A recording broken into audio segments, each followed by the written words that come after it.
Shalom à tous, que la grâce et la paix de notre Seigneur Jésus-Christ soient sur chacun de nous.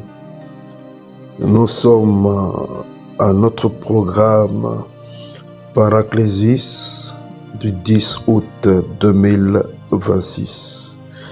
Notre exhortation du jour aura pour thème « Vaincre l'esprit de peur ».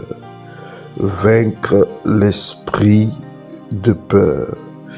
Et notre texte de base est tiré de 2 Timothée chapitre 1, le verset 7, qui nous dit ceci: « Car ce n'est pas un esprit de timidité que Dieu nous a donné, mais un esprit de force, d'amour et de sagesse. » Un esprit de force, d'amour et de sagesse. Nous sommes dans un monde où la peur domine toutes les sphères.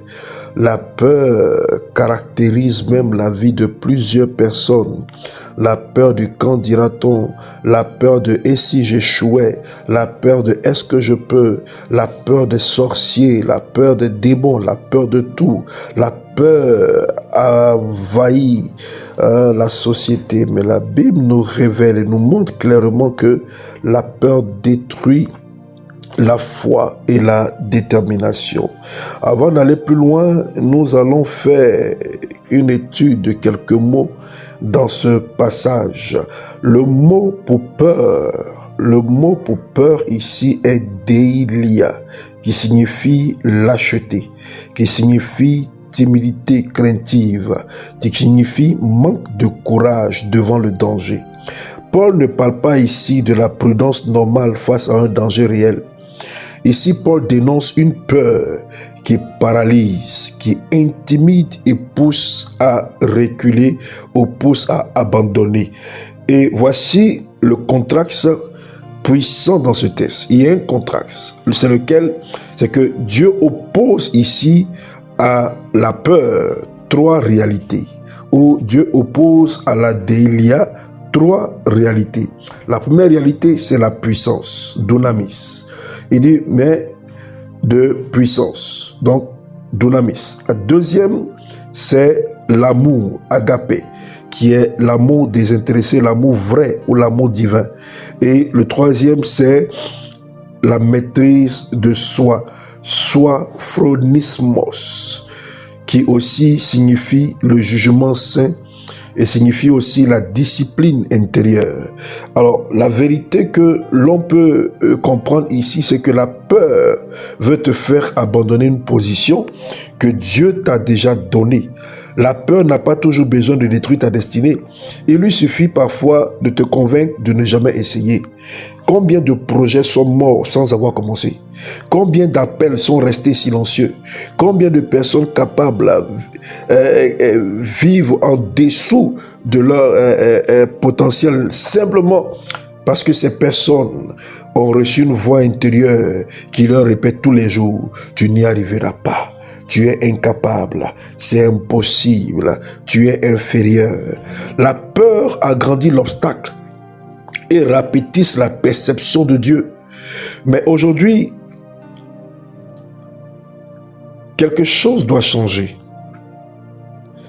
Tu ne laisseras plus la peur, ou tu ne dois plus laisser la peur prendre des décisions à ta place. La première vérité que tu dois comprendre, c'est que la peur est un mauvais conseiller. La peur transforme les sensibilités ou les possibilités en menaces. Vous savez, la peur, comme la colère, est mauvaise conseillère.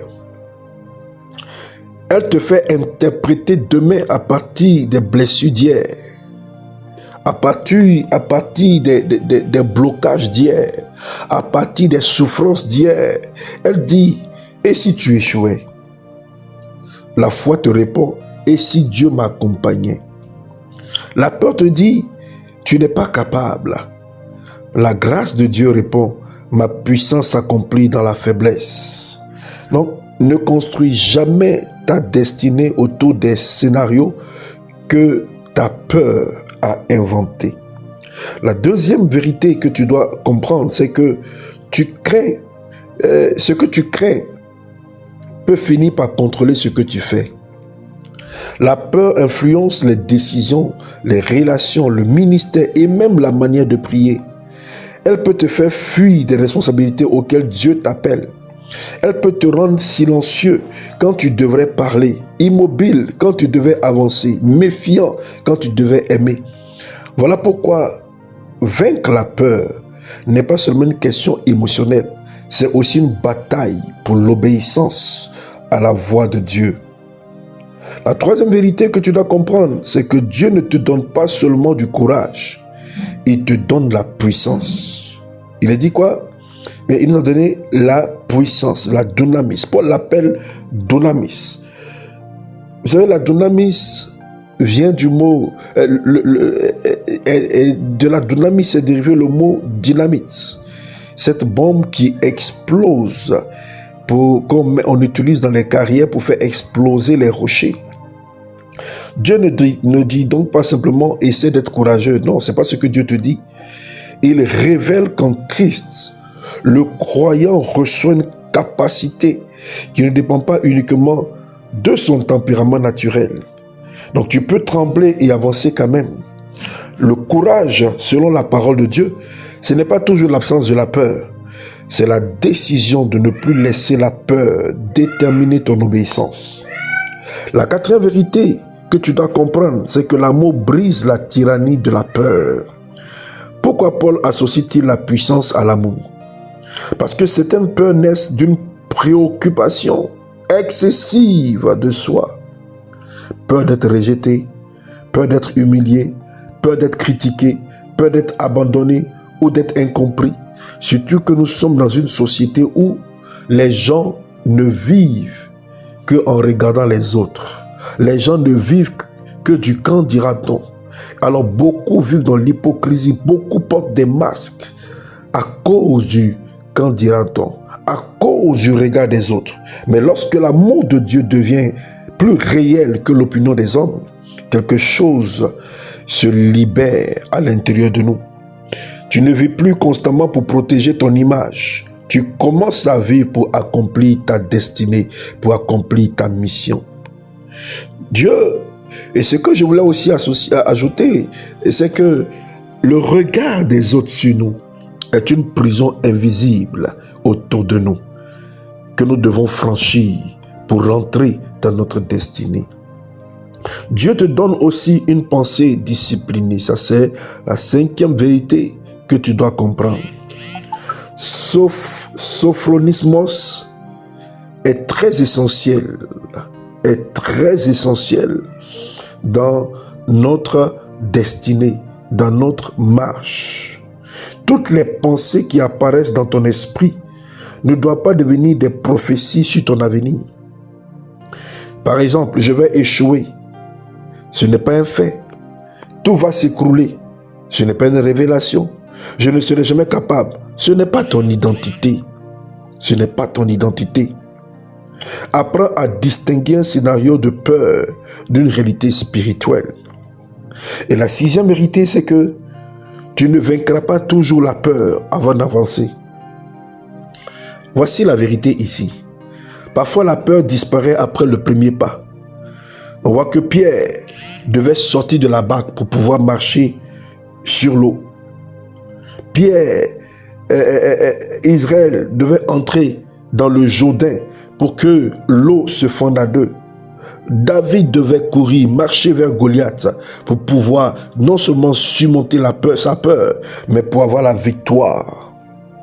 Il existe des victoires que tu ne connaîtras jamais tant que tu attends de te sentir parfaitement prêt. La foi dit, je maîtrise pas tout, mais je connais celui qui m'a envoyé, ou je connais celui qui m'envoie. Je connais celui qui m'a appelé. Je connais celui qui m'a fait la promesse. Alléluia. Alléluia. Alors avance. Va de l'avant. Ne te laisse pas intimider par la peur. Ne te laisse pas intimider par le quand dira-t-on. Ne te laisse pas intimider par le regard des autres. C'est pourquoi, proclame avec moi ce matin, au nom de Jésus-Christ, je refuse d'être gouverné par la peur. Je renonce à toute intimidation qui cherche à paralyser mon appel. Je reçois la puissance, l'amour et une pensée disciplinée. Ma peur ne prendra plus mes décisions à ma place. Je marcherai là où Dieu m'appelle à marcher. Je parlerai lorsque Dieu me demande de parler. Je ne tournerai pas en arrière à cause de l'opposition. Mon passé ne prophétisera pas mon avenir. Je possède en Christ les ressources nécessaires pour accomplir ma mission. Je marcherai désormais par la foi et non sous la domination de la peur. Si tu crois à ce que tu viens de proclamer, fais cette prière avec moi. Père éternel, au nom puissant de Jésus-Christ, je te remets toutes mes peurs, celles que je connais et celles qui se cachent derrière mes hésitations, derrière mon histoire, derrière mon passé. Brise toute intimidation qui m'empêche d'avancer dans ton dessein. Renouvelle mon intelligence. Remplis-moi de puissance, d'amour et de maîtrise de soi. Là où j'ai reculé, donne-moi le courage d'avancer.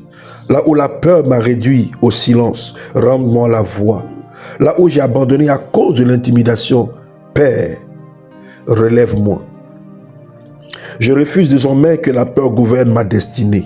Au nom puissant de Jésus-Christ que j'ai prié. Amen.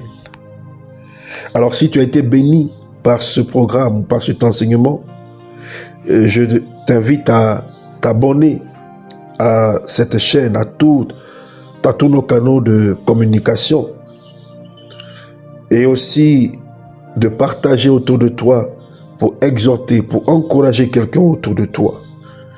Que la grâce de Dieu soit notre partage tout au long de ce jour et les jours à venir au nom de Jésus-Christ.